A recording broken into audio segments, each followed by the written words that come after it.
Climate চেঞ্জটা হচ্ছে is outcome of what we have been doing all these centuries in the name of development.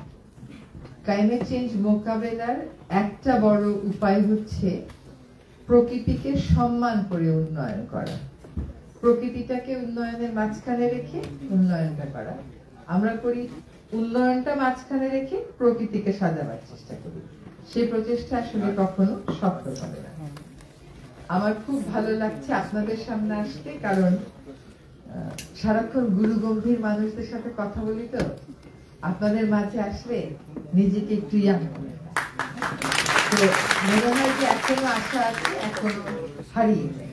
কতগুলো বিষয়ে আপনারা কথা বলেছেন, জলাশয়, পাহাড়, আবর্জনা ব্যবস্থাপনা, প্লাস্টিক, এসব নিয়ে এখানে আমাদের কিছু অবস্থান আছে, কিছু কাজ আছে, সেগুলোর কথা বলি।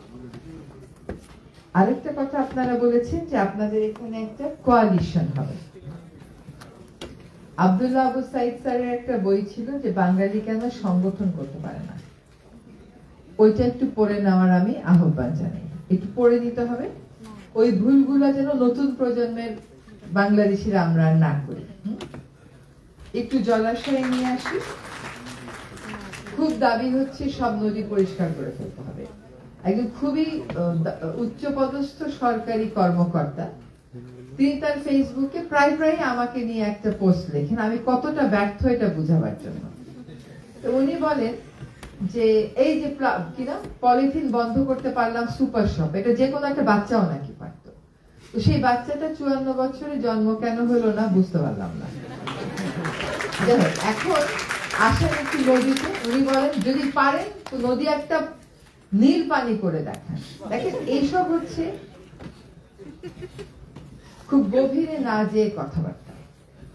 আমরা যখন ঢাকা শহরের 4টা নদীকে দূষণ মুক্ত করার কথা বলে যাচ্ছি এবং উন্নয়ন সহযোগীরা এগিয়ে এসছে, তারা কিন্তু আমি বলবো ওনাদের নিজেদের যে প্রথাগত কাজের পদ্ধতি, তাদের যে আমলাতন্ত্র, আমাদের জোরাজোরিতে সেখান থেকে বেরিয়ে এসে বলতেছে ঠিক আছে যাও, তোমাকে আমরা একটা নদী পরিষ্কার করার টাকা দিব, সেটা হচ্ছে তুরাগ নদী। তো আমরা আশা করি যে খুব সহসাই তুরাগের কর্ম পরিকল্পনাটা চূড়ান্ত হয়ে যাচ্ছে। এইটা আমরা আশা করি সেপ্টেম্বর থেকে আনুষ্ঠানিকভাবে কাজটা শুরু করতে পারবো। এখন ইনশাআল্লাহ, এখন কেন আমরা বুড়িগঙ্গাটা ধরতে পারলাম না, আমি চাই রাজনৈতিক দলেরা এসে ওটা ধরুক।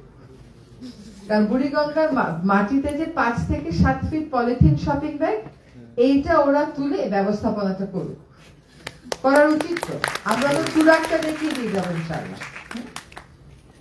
বুড়িগঙ্গাটার আমরা এমন অবস্থা করেছি যে এইটা যে কেউই হাত দিতে ভয় পায়। হ্যাঁ, এইটার এই পলিথিন তুলবো, পলিথিন কোথায় রাখবো, সেটা কেমন করে আমরা আলটিমেট ডিসপোজাল করব, এইটার জন্য যে সময় দরকার, যে পরিকল্পনা দরকার, তার ব্যাপ্তি অনেক।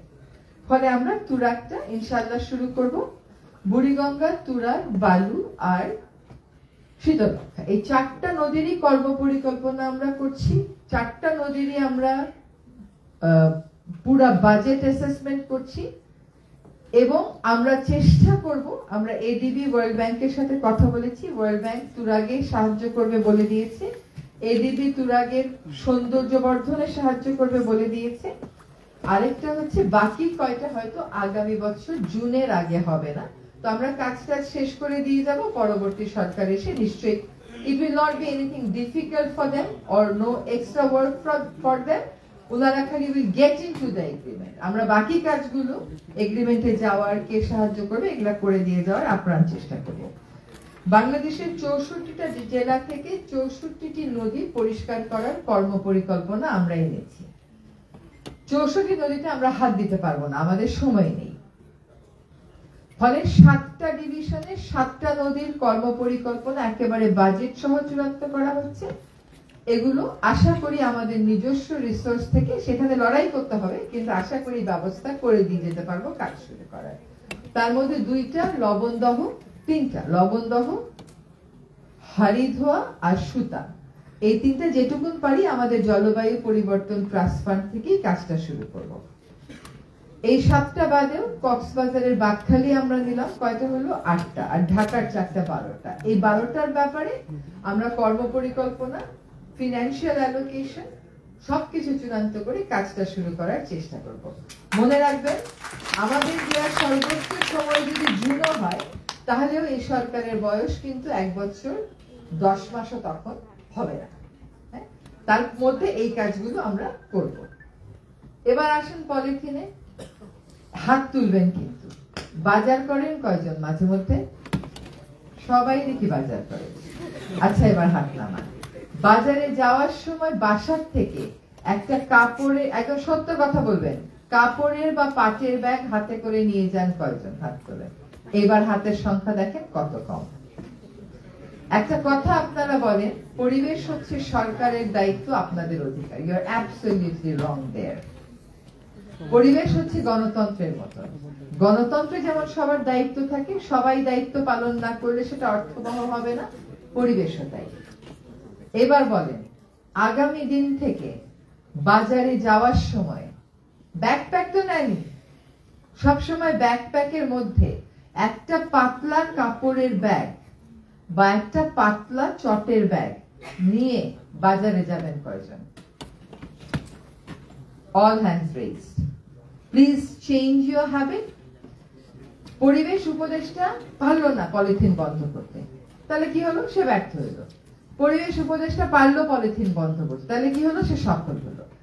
পরিবেশ উপদেষ্টার ব্যর্থতাটা বেশি গুরুত্বপূর্ণ নাকি আপনার ভবিষ্যৎ নিরাপদ করাটা বেশি গুরুত্বপূর্ণ? কোনটা? আপনার ভবিষ্যৎ নিরাপদ করতে আপনি আর নিয়ে যাবেন না। আপনার আব্বা কি করতো? এখানে ববি হাজেজ ভাই আছেন, আপনার আব্বা কি করতো? বাজার থেকে ব্যাগ নিয়ে যেত।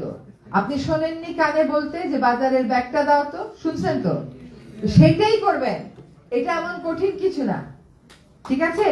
এই কাজগুলো করতে হবে, পরিবেশ সকলের দায়িত্ব। আরেকটা কথা বলি, আপনারা পাহাড়ের কথা বলেছেন। পাহাড় কাটার বিরুদ্ধে একজন ডিসি আমাকে বলে যে ম্যাডাম, আমার ভয় লাগে সকালবেলা ঘুম থেকে উঠতে, কারণ রাত 2:30টার সময় আপনি যে মেসেজটা পাঠিয়েছেন, সকালে উঠে দেখি, আমি তো ঘুমাইছিলাম, আমি তো এই মেসেজ দেখিনি।